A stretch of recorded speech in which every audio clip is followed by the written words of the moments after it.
Peace, family. It's your brother, Marc Lamont Hill. Welcome to Night School every night here on the Marc Lamont Hill official YouTube channel, 9 o'clock p.m. Eastern Time. We break down the biggest stories, the most intense debate, the most controversial conversations going on in the world today. And we don't do it like cable news. We don't do it like them podcasts out there. These aren't drive-by conversations. These aren't simplistic, superficial talking points. We do deep dives because this is not anything other than a global classroom. Let's get started because today was a huge day in the United States legal and political scene. The Supreme Court today ruled that President Donald J. Trump is entitled to some immunity in his election interference case. The court ruled 6-3, no surprise, determining that presidents are immune from criminal prosecution for official acts, but not quote-unquote unofficial acts. The justices stopped short of saying whether Trump's conduct on January 6th is protected. They kicked that decision back to the lower court, which will determine if charges in the indictment fall under the determination of official or unofficial. The question is, what does that mean for Donald Trump? The ruling pretty much all but guarantees that the former president will not face trial in the January 6th case before the November election. And if Trump wins back the White House, and right now it looks like he's going to win back the White House, he can order the Justice Department to just drop all the federal charges. The majority opinion was from Chief Justice John Roberts. He writes, a former president is entitled to, quote, absolute immunity from criminal prosecution for actions within his constitutional authority. Roberts went on to say, that Trump's attempts to get Mike Pence not to certify the election, they quote unquote involve official conduct. My head is spinning from that. I can't wait to find out more about how that could possibly make sense. But all that's happened, the best is yet to come. The dissenting opinion came from Justice Sonia Sotomayor, who says, let the president violate the law. Let him exploit the trappings of his office for personal gain. Let him use his official power for evil ends. That is the majority's message today. She even adds, the president is now a king above the law with fear for our democracy. I disagree. That is a powerful dissenting opinion and a lot more, I would argue, polemic than I'm used to hearing from the court, certainly from Sonia Sotomayor. But I'm not a legal expert. So here in Night School, again, we want to go deep. We want to do deep dive. So I'm not going to break the analysis down today. I brought in Elie Mystal, who is a brilliant legal mind, a wonderful author, and someone who has a very rich and nuanced understanding, not just of the law, but of the Supreme Court itself.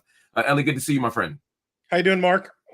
I was doing better before a week ago. You know, on Friday, I said to myself, after the Chevron sort of doctrine was overturned, when the court basically said, who needs expertise? Let the courts make determinations. We don't need federal agencies to be making these decisions. I said, wow, this is not moving in the right direction. Another 6-3 decision by the court. But I said Monday can't be this bad. Monday won't be terrible. And then this happens.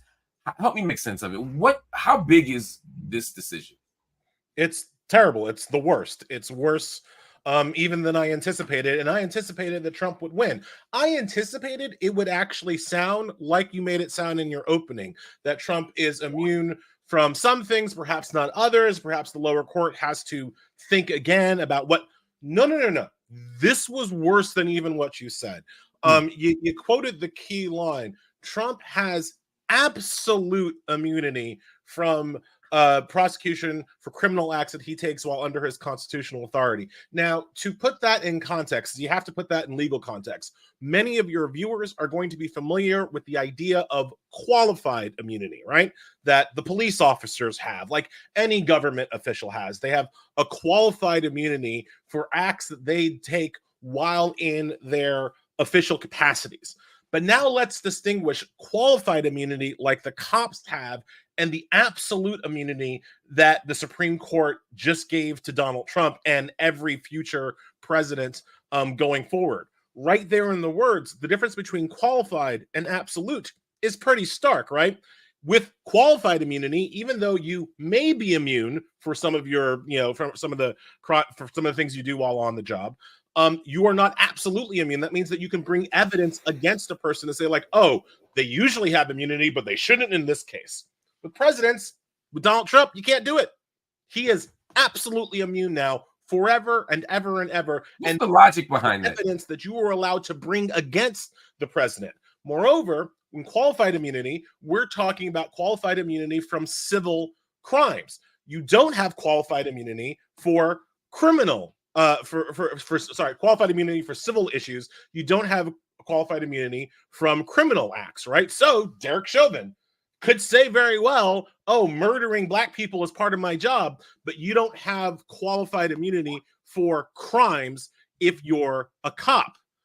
But you do if you're president. So even if you can prove that the president committed a crime, that president now has absolute immunity from being prosecuted for that crime, as long as he says, oh, that was part of my official responsibilities. So it is a sweeping decision, the likes of which we have not only never seen in this country, the likes of which you don't see in republics, right? You don't see in democracies. You don't have a democracy or a republic if there is one, what Augustus Caesar was called, first citizen, right? And that's what the Supreme Court has made presidents now, first citizens that are different than the rest of us, citizens that are not subject to the ruler of law or the penalty of law, because they are above the law, because they are absolutely immune as long as they say they were doing the job of the president. So a couple questions. What's the undergirding logic for this decision? I get that we don't agree with it. I get that people are going to say it's wrongheaded, but how does one make an argument? And you're a lawyer. I know you have to take the other side of the argument at times, right? What's the best defense of Chief Roberts? What's the best defense of this argument? The best defense of the argument, well, I guess you go two ways. One, presidents already act like they have absolute immunity, so now we're just formalizing it, right? The reality is we have not prosecuted presidents in the past when they have arguably committed crimes. We didn't prosecute Bush or Cheney after the Iraq War. We didn't even prosecute Nixon. We perhaps could have prosecuted Nixon. He was gonna get prosecuted, got pardoned, so we never even had to test it with Nixon. And you can go back through the history. No president has ever been prosecuted for a crime after they've left office. So the best argument is that the Supreme Court was merely formalizing a tradition that we have in this country of letting our presidents off the hook. Now, I think that is a poor argument, because I would argue that no president has ever tried to overthrow the government, but you ask for their best reasoning. The other kind of version of their reasoning is to argue that there is some scope of unofficial acts, right? Some acts that a president takes when they're not acting in their official capacity that could still be charged with a crime. Arguably, I don't, and this comes to my mind. Just for example, so Donald Trump were a serial killer on weekends. He just goes back to Florida, goes back to Mar-a-Lago, and just starts hacking people up. That he could still be prosecuted for that. But if he were to commit an indisputable war crime, if he were to say, I am going to commit a war crime as a matter for the purpose of enhancing national security, even if we all agreed that it were a crime, that he violated the rule of law, etc., because it was an official act, there's nothing we can do about it. Is that the distinction? Just to be clear, that is the distinction according to Roberts. Again, this is still in the making the best argument for Roberts case. Right. Yes, the distinction is the president could order a war crime that cannot be prosecuted. But if the president went home and just hacked and slashed some people on the side for funsies, that would be an unofficial act. The problem with that reading, even from Roberts, is that he doesn't tell us how to figure out if a president's acts are official or unofficial. He gives almost no guidance about how to figure out whether or not an act is official or unofficial. And incredibly, he also changes the standard of evidence that can be brought against the president, right? So if I wanted to prove, for instance, that hacking people on the slide was not an official act, I might want to show statements Trump has, or sorry, statements a future homicidal president has made in further, oh, hey, Billy, I'm going to hack some people. But according to Roberts, statements that the president makes to their advisors cannot be used to implicate them in unofficial acts. Statements that the president makes in public cannot be used to implicate them in unofficial acts, because talking to advisors and talking to the public are both official acts. So you can't use even that evidence to try to establish whether or not a president was killing people on the side for fun or killing people on the side because he's president and was trying to save national security, by killing the hobo under the underpass, right? Like that's the argument here. So functional. So while Roberts theoretically allows there to be a distinction between official and unofficial, functionally, he gives us no way to figure out what unofficial might even look like. Wow, this is quite scary. The only other question I have for this, and I'm really asking to understand it fully. There are things that no president can do, or that no one can, like treason, for example. Right? How do we even? It seems as if now there's no mechanism, if I'm understanding you right, to even unpack that. I mean, for example, if a president were to say, if Donald Trump were to say, or let's say Joe Biden, take Trump right now. Let's say we had a president who was really, really old and totally incapable of managing the country. Just say hypothetically, let's not say Biden, just any geriatric president who doesn't know where he or she is at the moment. And they decided that instead of letting the country know that, they would just let the chief of staff run the country for a year or two behind the scenes. That would be illegal. That's really like a coup.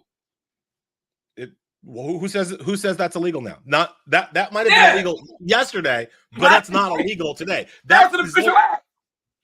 That's not illegal anymore, dude. I mean, it's just not. You said treason. Like treason seems like so obvious. Here's how treason now looks under Roberts's new statute, right? Let's say I'm president and I want to do some treason, right? So I want to go, hey yo, South Africa, yo, I got these nukes. You want to know the nuclear secret, right? The nukes on the low, yeah. Right. And then they say, oh, it's treason. You're trading state secrets. So it's like, no, I'm negotiating.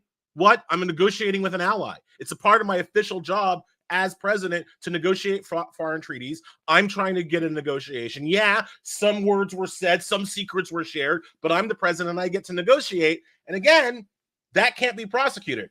I could still be impeached. And I do think it's important to kind of understand that this doesn't affect the impeachment power directly. So Congress can still impeach a sitting president for high crimes, even though a sitting president can no longer be prosecuted for high crimes. A president could still be impeached for high crimes. Okay. But the thing about the impeachment clause is that it does nothing to stop a president who's already left office, right? So if you get into office, you can go on a 4 to 8 year crime spree, stealing as much money as you can stuff in your pockets, calling it official embezzlement as opposed to private embezzlement. And if Congress doesn't impeach you and you make it through your 8 years, you can take all that money and go to Bali and nobody can ever do anything to you. Well, shit, you don't have to go to Bali. Because you are exactly. You don't have to be on the land. It doesn't matter. You can't prosecute you. You are, because you are forever immune from prosecution. So, I mean, look, you talked about Sotomayor's dissent. She straight up says this is the power we've given to kings. Justice Ketanji Brown Jackson also wrote a dissent where she kind of really directly outlined how this was a king-like power and called into question how you could possibly think that as an originalist, the founding fathers who were escaping a king could have possibly wanted to erect a presidency that had king-like powers. So all of that was said in the dissents. All of that was said by the liberal. This is not me making it up, is what I'm trying to say. The liberals on the court were like, this is the power we give to kings. Republicans don't care. They want Trump to have this power. So that's the thing that just to move it forward really quickly, like Ketanji Brown Jackson's dissent is actually quite important here. And that point you raise is a critical one. That is to say, conservatives are skeptical of too much government power. I thought even the argument last week around government regulation, you could at least make the case that they're trying to shrink the government, that they don't want all these federal bureaus. They don't even want the EPA to make determinations about, to adjudicate competing claims about what's clean air or whatever the thing might be, right? I could at least see that with the ideological through line, even if I disagree with it. But this seems to be granting to the government and to a single person the very power, as you and Ketanji Brown Jackson pointed out, that we kind of fled England for, or they fled England for. We ain't flee nowhere. So Yeah, we had a different course. But I guess what I'm saying is, are the judges on the Supreme Court actually just being activist judges in the interest of a particular president, or is this just an ideological contradiction that all of us have? To put it more simply, why are they doing this? It's not a contradiction. The through line, the connective tissue between their ruling in Chevron and their ruling today is that who ultimately gets to decide in all of these cases now? Them. The Supreme Court. It is the Supreme Court, not the government agencies, that now get to decide which environmental regulations are good and which are faulty, which financial regulations are allowed and which are not. And it's the Supreme Court in their sole arbitrative function that get to decide which acts are official and which acts are unofficial. They can pick and get as I said, the key to them not giving us an answer, not giving us a way to figure out for ourselves what an official act is versus an unofficial act means that only they get to tell us, which means only they get to know what an official or unofficial act is, which means only they get to prescribe the actions of a president. And that's what they want.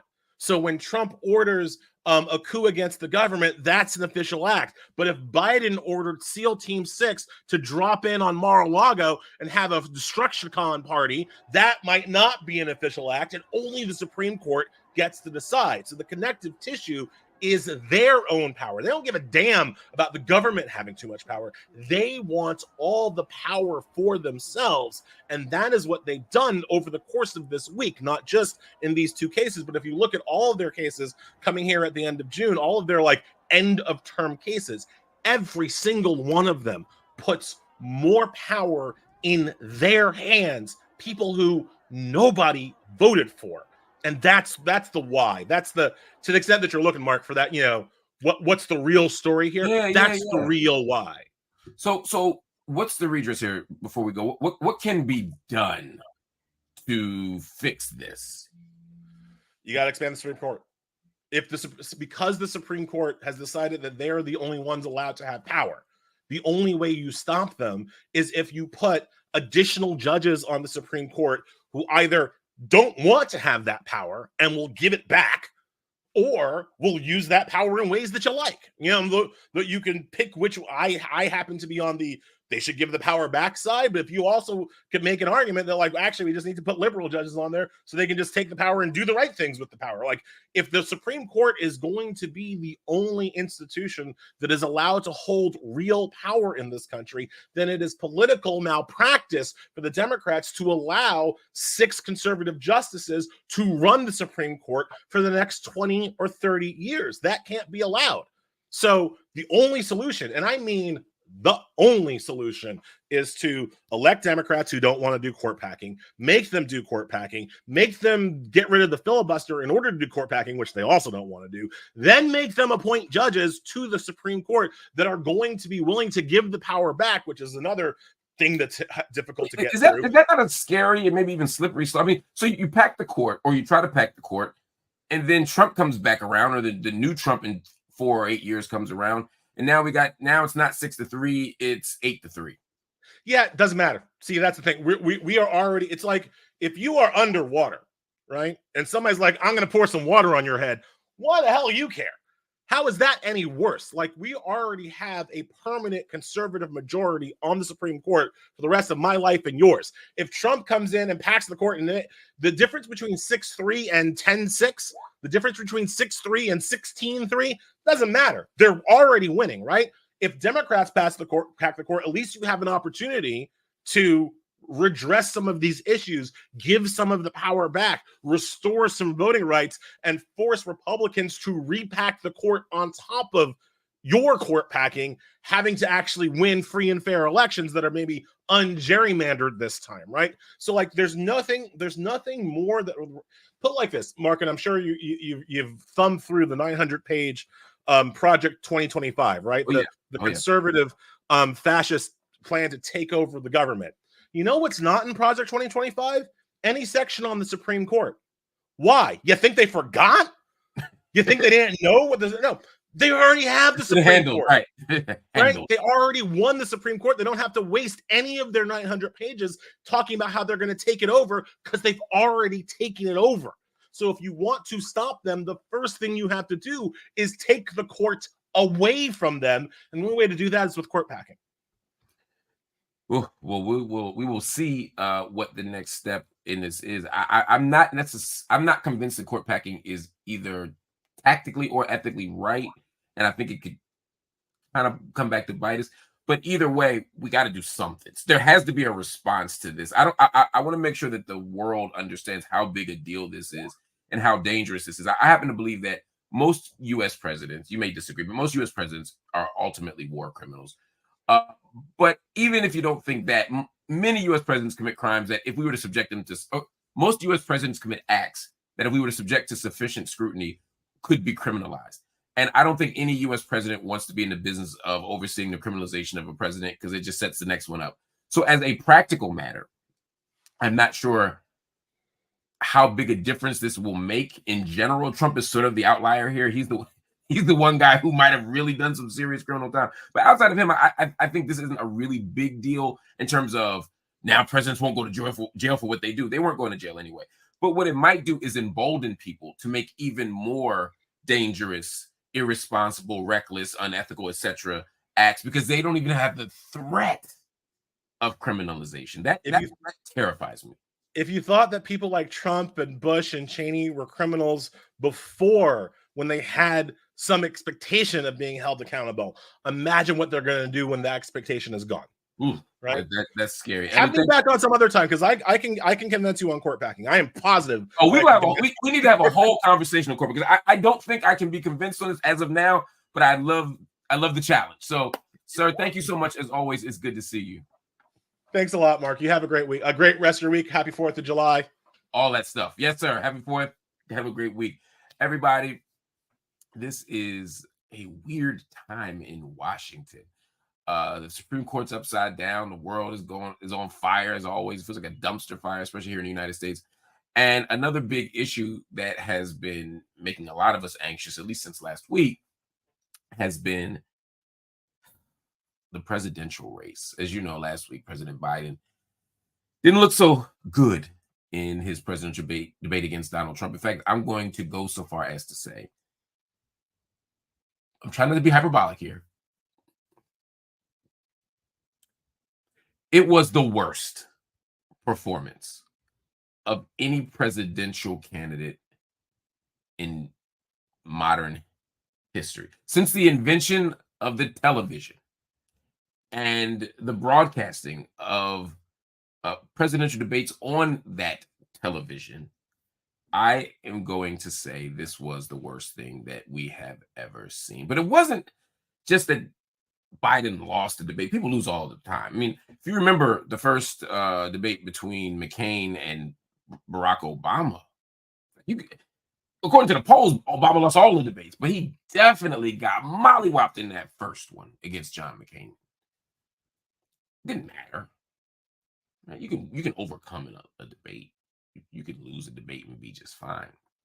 The problem was Biden didn't look okay. He didn't look fully present. He didn't look in command of all of his faculties. He looked and sounded physically weak. Now, there's a lot of ableism out there and ageism that presumes that the way he looks or the way he sounds is a direct indicator of how well he can perform the job. And that may or may not be fair. And maybe the Lord is still working on me. Maybe God ain't through with me yet. But I got to tell you, when I see somebody that look like they can't talk and look like they're not all the way there and can't finish their thoughts and they're shaking like a leaf, And they're in their 80s. They're at the age where people probably shouldn't be running the so-called free world. When I see all of that, it makes me say, I don't know if you should be president. And it's not just me. The Democratic Party is saying that. I've talked off the record to numerous political insiders, political strategists, and elected officials inside the Democratic Party who said he should go. And they had a meeting in Camp David this past weekend to figure out whether or not Biden should listen to those voices. Well, Joe Biden and some close advisors had a meeting in Camp David this past weekend to discuss Biden's future in the race. The Biden family was there, and the Biden family rallied around the president, urging him to stay in the race. The president spent Sunday with the First Lady, Dr. Jill Biden, as well as his children. They were trying to find a way to reassure Democrats that he is the best person defeat Donald Trump, despite the fact, again, that he put on such an awful, indisputably awful performance. Some members of his family were critical of how ill prepared he was, meaning they weren't blaming Biden, they were blaming Biden advisors. They were starting to say Biden's advisors had to be fired. They said if he looks that bad and he's that ill prepared, gotta be the advisors. I'll tell you something. Family sometimes can be your backbone. They can be your support. They can treat you and love you and care for you and protect you better than anybody else. And then sometimes your family be at the talent show. You know what I'm saying? Cheering for you, having you thinking that little Kiki could dance and she can't dance. Little Jamal could sing some notes. He can't sing. Not really. Baby, you could be anything you want. You could be a doctor. No, you can't. You can't be no doctor. Nobody will let you be a doctor. You could be my doctor. Not you. Not you, Jim. And the family right now is telling President Biden that he can still be president for 4 more years. That he didn't do poorly in the debate. The team did poorly in the debate. That the reason he looked like he knew what he was talking about wasn't because he didn't know what he was talking about. It's because they didn't give him the right notes. Let me tell you something. I can't speak to the level of preparation Joe Biden got from his team. I can't. I wasn't there. But here's what I can tell you. I can tell you that anybody who has been in the Senate for decades, anybody who's been a 2-term vice president, anybody who was a full-term president should be able to respond to what Donald Trump said. Donald Trump wasn't getting into the weeds of policy. He wasn't doing nuanced breakdowns of foreign affairs. He was saying very basic Trumpy stuff. The same basic Trumpy stuff that Trump was saying 4 years ago. You know what the difference was? Biden had an answer for it. And yeah, some of it is pre-programmed and you wrap it and you do your thing. But a lot of it, I got to tell you, was just Biden being Uncle Joe. But that's gone. The charm is gone. That dazzling smile is gone. There would be a time where Trump would say something crazy, something dishonest. He lies every 90 seconds or something like that. And Joe would shake his head and have an answer. Or if he hit Joe Biden with a jab that connected well and was actually accurate, he would do that thing where he looks at his notes and just smiles. As if it's so ridiculous he's not going to comment on it, even though it's because he actually did it. Biden had none of that. He looked lost. He looked lost and confused. And the Biden family is doing a gross act of negligence by not telling him that. Now, they might not be telling them because they don't see it. Sometimes you don't realize it. I, rest in peace to my father, took a second to realize my dad was slowing down. My dad died 3 years ago now, a little over 3.5 years ago now. And he died at the age of 91. At 85, my dad was slowing down. He was forgetting things. He was repeating himself. He stayed in bed a little bit long. You know, the things happen. And my mom was like, your dad's slowing down. I didn't see it for a little bit. And then things start to happen.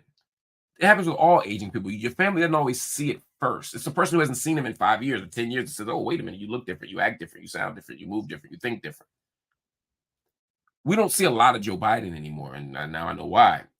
But when he showed up for that debate, we got that flashpoint. We got that 5-year or 4-year differential. We got the, oh, wait a minute, that ain't the Joe I knew before. But maybe the family doesn't see it because they see him every day. Maybe they're used to people doing some thinking for him and planning for him and reminding for him. So maybe they don't know. Or maybe they say he slipped a little bit, but he can still do the job. The problem with that thinking is the slips here don't be, I should say don't be, the slips that happen can be precipitous. In basketball, we talk about the aging point guard in that way, right? Like the point guard, you slip a little bit in your 30, you're 25, 26, 27, 28. At 30, you're at the end of your run as a great point guard, and you lose a step, but you can still play. The problem is between 30 and 33, you lose a lot of steps. You lose a lot of steps. And when you lose the lot of steps, that's when the problems come. That's when the dangers come. And I'm worried that similarly, Biden now looks like a step slow, like that 30-year-old point guard that can still play, but just is not quite as good as it used to be. And I'm worried that what will happen is that a year from now or 6 months from now, the drop will be even more precipitous. It will go from being, they'll go from being like just a little bit slow to being maybe terrible. Maybe terrible. And it's the maybe terrible part that I'm scared of, because it's easy to say, oh, he can get a vice president. Oh, he can get a such and such a step in. No, it's not. That's not it. If Biden is slipping and doesn't know that he's slipping, what does that mean for national security? What does that mean for policy making? What does that mean for leadership? This is not a small thing. He needs to exit the building as soon as possible. And as I said on Friday, it's a tough situation to be in. Gavin Newsom is probably the best person to carry the mantle and actually win. He's got the presence, the popularity, the look, the sound. And America loves to elect white men.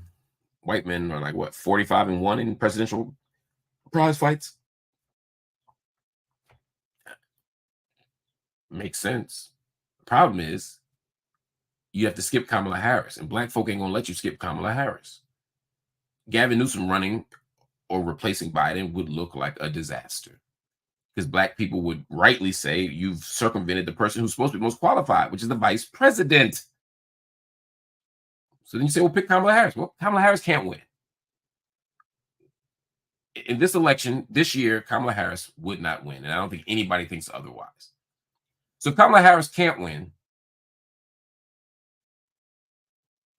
and Gavin Newsom won't run, so he won't win. What are you left with? You're left with a mess. You're left with a mess. Democrats have created a mess, and the mess is created because Joe Biden didn't leave earlier, because Joe Biden didn't step back sooner. And it's because of people like his family. It's because of people who are advisors who, again, may have good intentions, or they can have cynical intentions. They may say, you know what, we don't care if he don't know where he is. He might think he's in the boom boom room right now. He don't know he's in the White House. We still want him instead of Trump. Or we want the power, because the other way is still noble. We just want the power. We want to be a two-term president. We care about legacy. What's your legacy going to look like if you're the first president to be impeached and removed from office?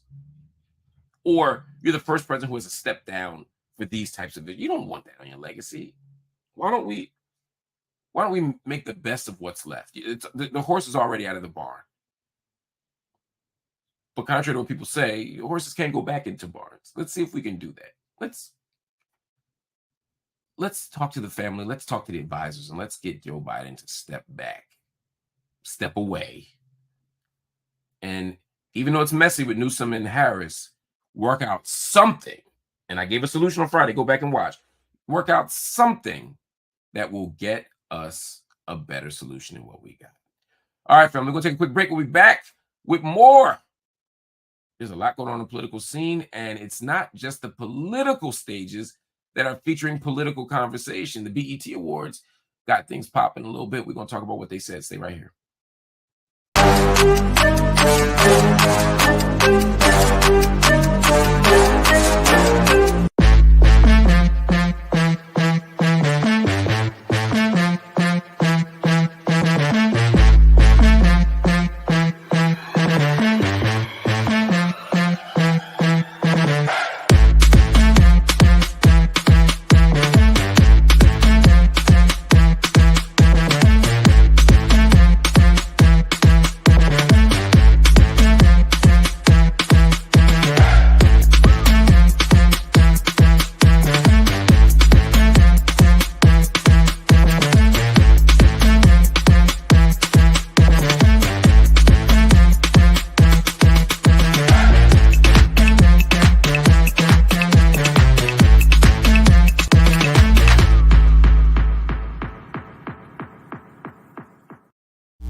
Today, and I want to make sure that everybody is paying attention to what's going on. So please, please, please let me know what you think after you hear these breakdowns that I give y'all. I mean, I'm telling Joe Biden to step back and step away. What do you think he should do? Do you think he should keep running? Or do you think he should step away? And if you think he should step away, who do you think should replace him? I want y'all to put that in the chat comments, because I'll actually read these things and I respond to these things. And I need to know, because some of y'all send me angry emails, but I want those angry emails to be in real time so I can clap back and let everybody see how crazy and wrong you are, or you can prove how crazy and wrong I am. Anyway, let's move on to another topic. Project 2025. Project 2025 searches are all over the internet, but they hit a spike last night after Sunday's BET Awards.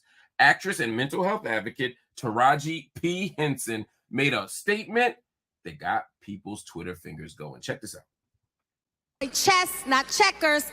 It's about making decisions that will affect us as human beings, our careers, our next generations to come.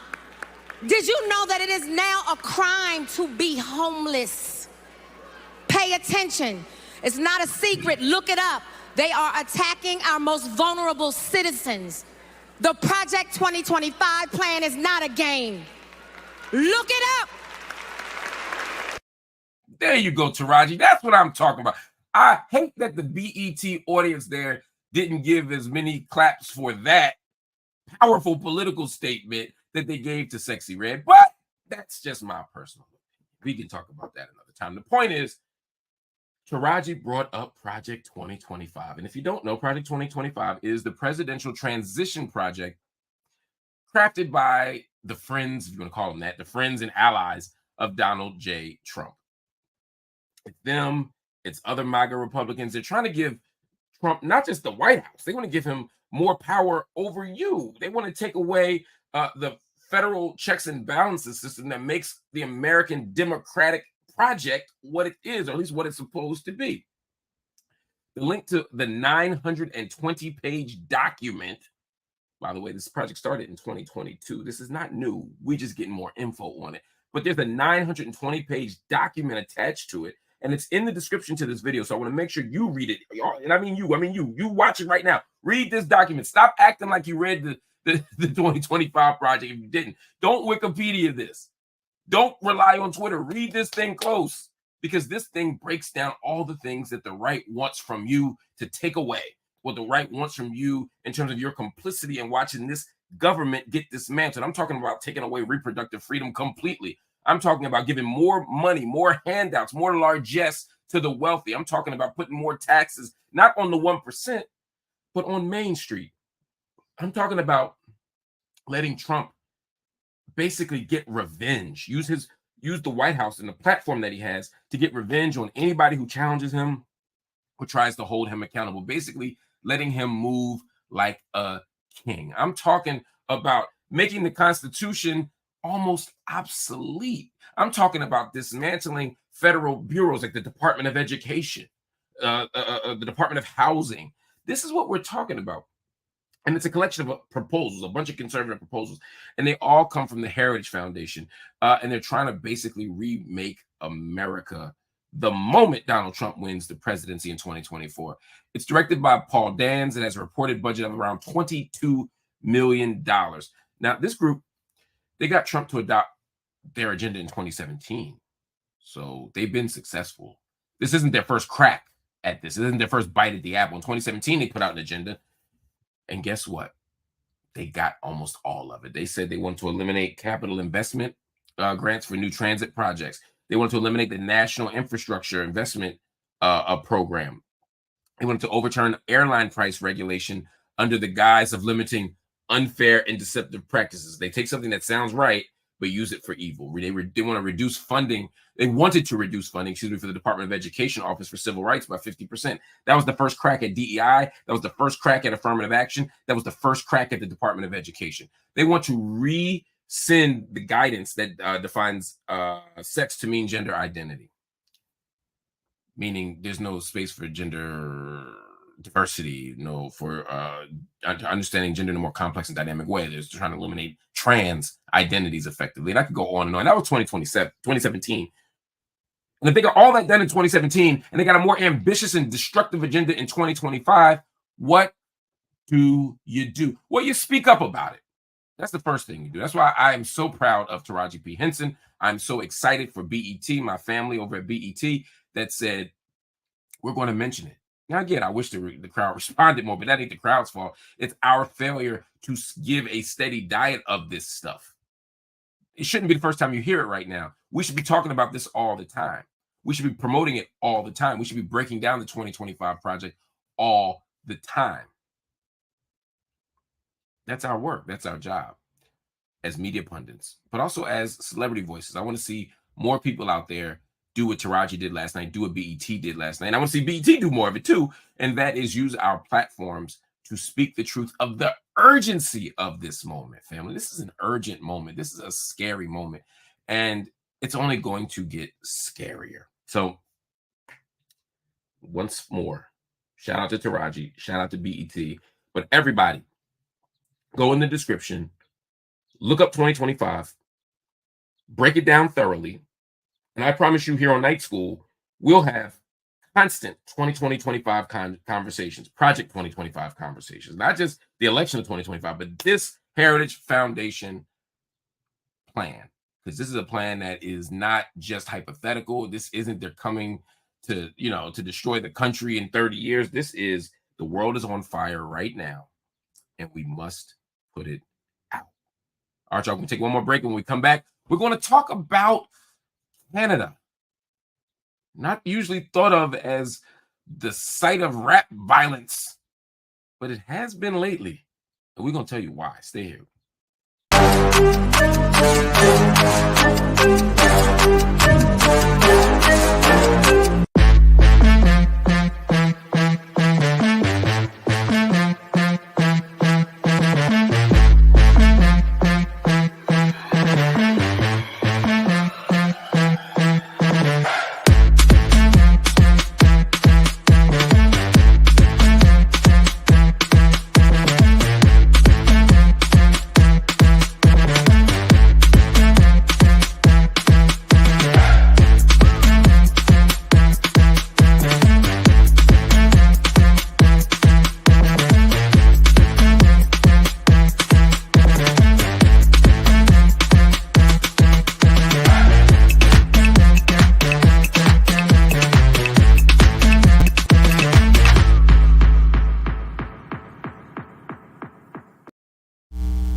Welcome back to Night School. Canada and Drake are trending right now all over the world. And the reason is because of rap beef. When I think about rap beef, I think about the streets of New York. I think about the streets of LA. I'll even take the streets of Detroit, Chicago, Philadelphia, but I don't think about Canada. Now, that's not because Canada's weak or soft or any of these other hyper masculine, dangerous, and violent framings that people have. It's just because there ain't that much rap beef that we get to hear about happening in Canada. It's certainly not in Vancouver. But on Sunday night at the Ignite Music Festival in Vancouver, Rick Ross does a set. And after Rick Ross does his set, which is a normal Rick Ross set, he decides to end the set by playing not his own song, not his own track, but Kendrick Lamar's Not Like Us. Now, you know, Kendrick been going at it for a long time with Drake. It's been over, 6 weeks now? And you know, Rick Ross jumped in it, and they had a battle. It looked more friendly and internet meme than it did anything violent. But things turned up a lot last night. Like, I apologize. Look at what happened.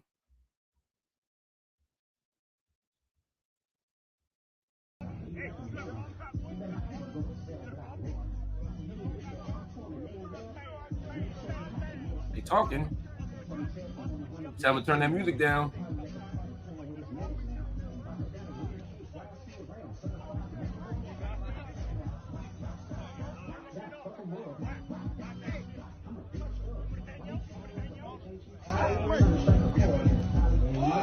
There's the punch. Woo!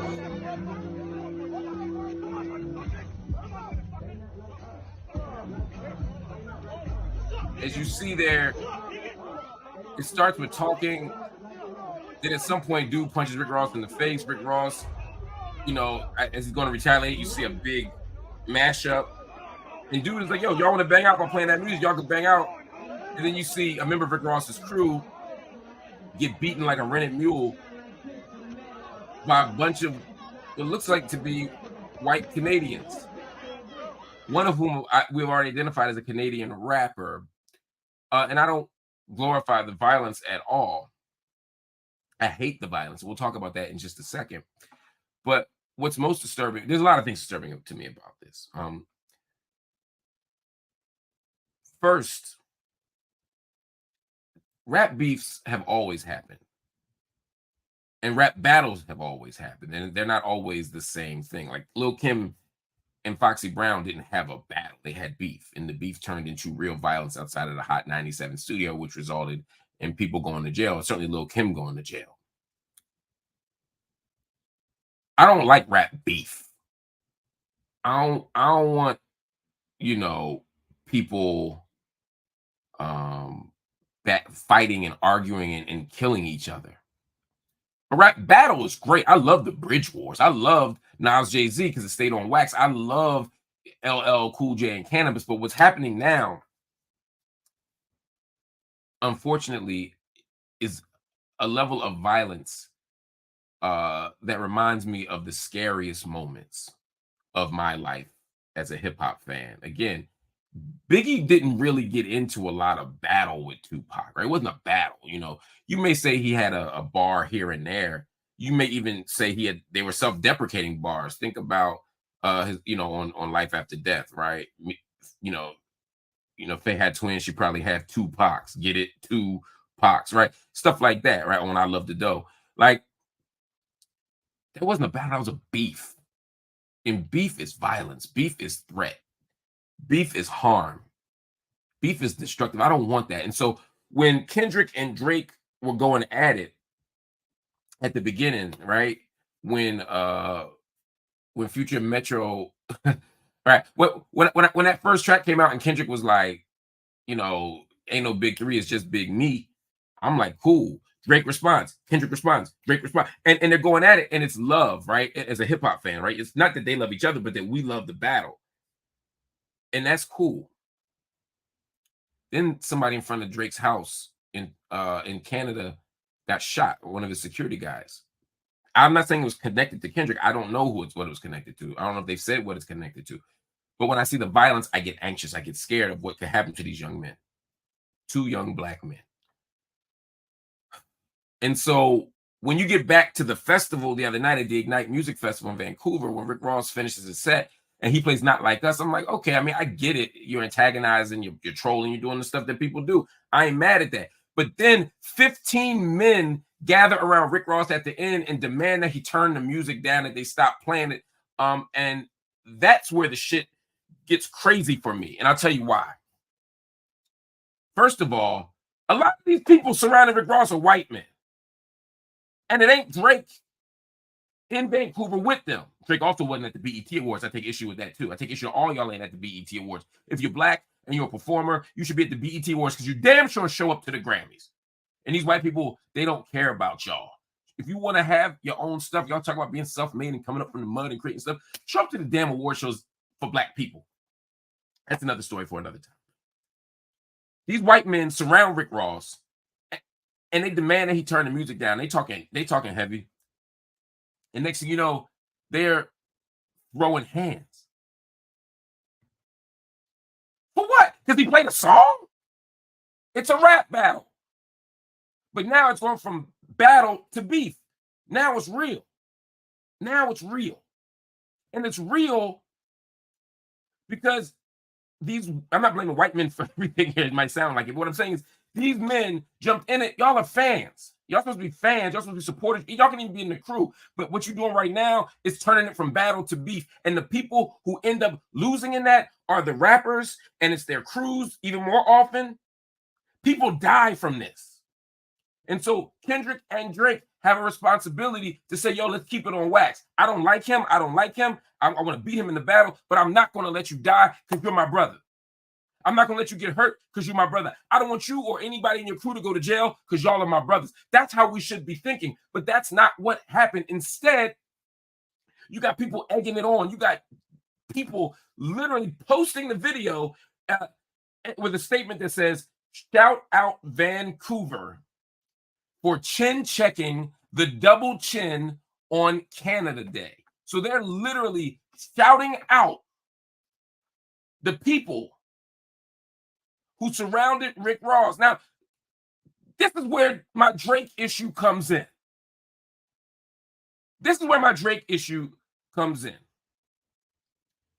You got 15 men, a lot of them white, throwing around the N-word, attacking Rick Ross because he played the song. Drake could speak up and say, yo, I don't condone violence. Let's keep this on wax. He could tell people, fall back. He doesn't even do the thing of just saying nothing. Instead, that post that said, shout out to Vancouver for chin checking the double chin on Canada Day, that post, Drake goes along and hits the like button. Now, that might seem, if we were in high school and somebody hit the like button, I mean, you hit the like button, and it might not have a consequence. In today's media world, where people are hyper scrutinous of everything that happens on social media, when Drake hits the like button with all the tens of millions of followers he has,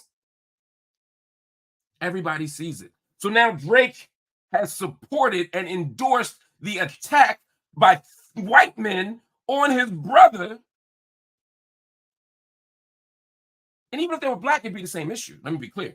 I don't support, I'm not outraged because these men are white. I'm outraged because these men are men who beat up another man. And watching black people beat up black people don't make me happy. But the idea that Drake could endorse white men talking and moving and acting like that against Rick Ross is disgusting. Now, Rick Ross wasn't hurt. I know people saying he got knocked out and he got beat. So that's not true. There's another dude in that video that got the stuffing knocked out of him. Rick Ross took one, and then he posted later in the day, I thought those boys were bottle service. He tried to post a video of him with his shoes up and him drinking wine. So I can't say that Rick Ross got beat up or anything like that. It doesn't seem like anybody's team was seriously hurt. But the idea of this is dangerous as hell. We got to do better, y'all. This is the 45-year-old man speaking. I would have had a different take on this 20 years ago. I'd be like, yo, he played the song. I bet you ain't going to do that shit up in Canada no more. I bet you ain't going to go to his hood playing that wild shit no more. I get all of that. I've been there. But we too old for this. We can't kill each other. We can't die anymore. We can't glorify death anymore. We can't glorify violence anymore. And the fact that Drake is doing it right now. Now, what Drake did isn't worse than the dudes that actually did the physical violence. I don't want to make Drake the enemy of everything, but Drake has an opportunity to be a leader. And if you really care about Black men, or you really care about our community, or you really care just about people, don't do no shit like that no more, Drake. Don't hit the like button no more. But also speak out. Don't just refrain from hitting the like button. I want you to actually speak up and speak out. I want you to actually be courageous and denounce the violence. Because we can't keep hurting each other like this. There's no reason Rick Ross is standing there surrounded by white men and suddenly he's going to get attacked for music. For music. By white men who ostensibly are acting on behalf of Drake. That's the whole scene is terrible and whack. We should be on one side fighting for freedom and liberation. Not this mess you see on the screen right now. This mess we see on the screen right now is going to destroy all of us. It's going to kill all of us. At some point, we got to do better. Whole lot of stuff going on in the world. Whole lot of systems that are destroyed. Whole lot of structures that are dismantled. Whole lot of white supremacy. Whole lot of capitalism. Whole lot of systemic problems that undermine our capacity to get and stay free. But this shit right here, I'm not saying it ain't tied up in white supremacy and racism and capitalism and all that stuff. It is. But there's also a moment where we just got to say enough. We as men have to say enough with the hypermasculinity, enough with the patriarchy, enough with the misogyny, enough with the violence. We got to say, stop killing each other. Stop beating each other. Stop looking to each other as enemies, man. And I'm going to hold Drake accountable for that. And Kendrick, too. I need Kendrick to say something about this, too. But this is Drake's crew, so I'm making that the responsibility of him, mostly. All right, y'all. Before we go, there's one more thing. At the time that I'm broadcasting with you all, this interesting thing happened on Twitter. Deepak Chopra put up a tweet. Can we put it up? It popped up on my timeline, and I was fascinated by it. It said, POTUS. Deepak Chopra is tweeting at the POTUS. And by the way, if you don't know who Deepak Chopra is, he is a doctor. He is an actual MD. He is a brilliant scientist / medical worker. Deepak Chopra is known for having books and audio tapes and CDs and all the stuff over the decades about healing and meditation and about human growth. He is a healing expert. He is a medical expert. He is somebody that is an authority. He's somebody that the world respects on these matters. And here's what he tweeted to President Joe Biden. He said, I have been a devoted supporter of President Biden. He said, I have been a devoted supporter of President Biden. I sincerely wish he would get evaluated for what seems like Parkinson's disease, along with accompanying cognitive decline, which could rapidly accelerate before November. Prayer hands. This was a big deal. When a medical professional, an internationally known superstar doctor genius says, hey, Mr. President, get checked out. I think you have Parkinson's. I think you have cognitive decline. Get evaluated for it. This ain't me saying it. This ain't a Republican hater saying it. This is a doctor that identifies as a devoted supporter of Biden. Now, look, he didn't give an evaluation. He can't check him from a distance. He's just doing the eye test. But I'll tell you something. When an established medical professional gives that kind of analysis, you got to take it seriously. And you got to wonder what compelled him to do it right now. He saw that debate performance is the answer. And he said, this man looks like my patients. That should tell you something about how urgently President Biden needs to resign. Or not resign, but bow out of this race. But there's another piece to this. I was going to reach out to Deepak and ask him to come on and talk about it. I was going to at least do a quote tweet to figure out if I could get him to say more about why he feels that way. And when I went to the tweet, it was deleted.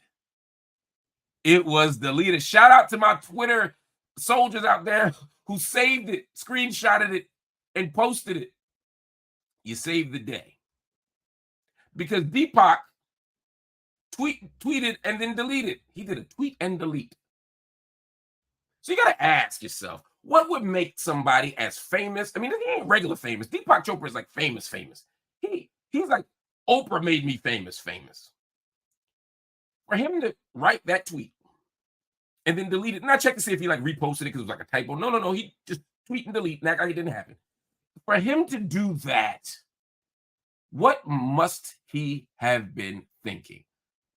And then what must have happened to make him delete what he was thinking? I'm going to make a guess. I don't know the answer. This is not an official report. This is not Mark the journalist. This is Mark the thinker, Mark the grown-ass man, Mark the person who knows Washington a little bit. I think he got a phone call.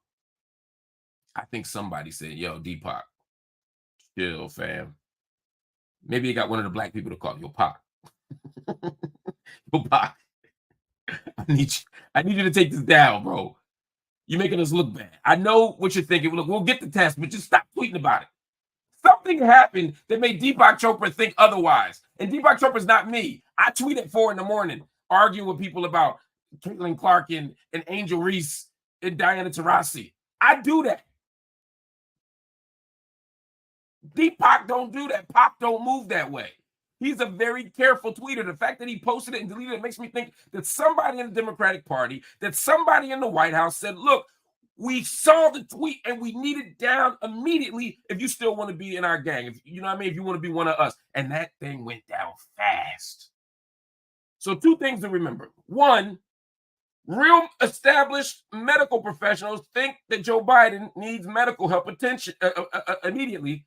And 2, there's pressure to be quiet in the Democratic Party about Joe Biden's health and medical condition. Y'all do with that what you want. All right, family. Thank you for watching Night School tonight. That's our show for today or this evening. It is amazing to talk to y'all every single day. I'm so happy and I'm having so much fun doing this. Let's do this every single day, y'all. Hit the like button so that everybody sees how engaged you are. Let the YouTube algorithms know that you're rocking with us. Hit the subscribe button so that we can expand our footprint in the digital space. The more people that subscribe, the more people can reach our content. And if you're so inclined, hit the join button. Every single day on the channel, we put out a lot of content, and the content is designed to really amplify left-wing voices, radical voices, grassroots voices, black, brown, queer, trans voices. We do our best to create something that is simply different than everybody else in this space. They not like us, as the Bible says. I think it was the Bible. I don't know. They not like us. But to do that kind of work, we need financial support. We don't have a billionaire supporting us. We don't have corporate media behind us. It's just me and you. It's just what I put in and the grassroots support that I get. And for me to keep this channel going, for y'all to keep this channel going, we have to create a strong base of financial support. And so I'm asking you all to hit the join button. If you don't have a join button in front of you, you might be on your phone, go to the desktop and hit the join button there and make a commitment at the top of the month to being a monthly member of the channel. We have memberships that start at $3.99, the bronze membership, and go all the way up to $99 as a diamond member. I'm asking everybody who watches this show regularly to make a commitment to being at least a bronze member of the channel. If you're already a bronze member of the channel and you're capable of doing more, we ask that you move up to maybe silver, going from $3.99 to $9 or $4.99 to $3.99 to $9.99. That would be amazing. But again, just do what you can. And some of you cannot make a monthly commitment. We ask that you make a one-time commitment. Right now, on July 1st, you can pay your tuition for the month for night school. All you got to do is go to Cash App, PayPal, Venmo, or Zelle. When you go to those platforms, you can make a one-time donation to the channel. Right now, I'm asking people, if they can, to just donate $10 for the month. If everybody who watches this program, if everybody watching right now were to donate $10, a minimum of $10, we would meet our financial goals for the month. We will be able to make payroll for the month if every single person watching right now were to pay $10 a month. We'd be able to move toward editing software that's even more tight and efficient. We'd be able to get bigger graphics packages, more production, more programs, more platforms, more podcasts. Think of any other word that begins with the letter P. We could get it with a $10 monthly donation or $10 donation one time this month from you all. Just think about that if you can possibly do it. We greatly appreciate your support. And if money is something you can't offer right now, we still want you watching every night. Just hit the like button, just hit the subscribe button, and share the content, y'all. Everybody out there, please share the content on your other social media platforms. Spread the word. Let everybody know that Night School is here every single night to spread the word about justice, about truth, and to have deep, real, sophisticated conversations about everything going on in the world. There's no place like it. So please come back. I'll see you tomorrow.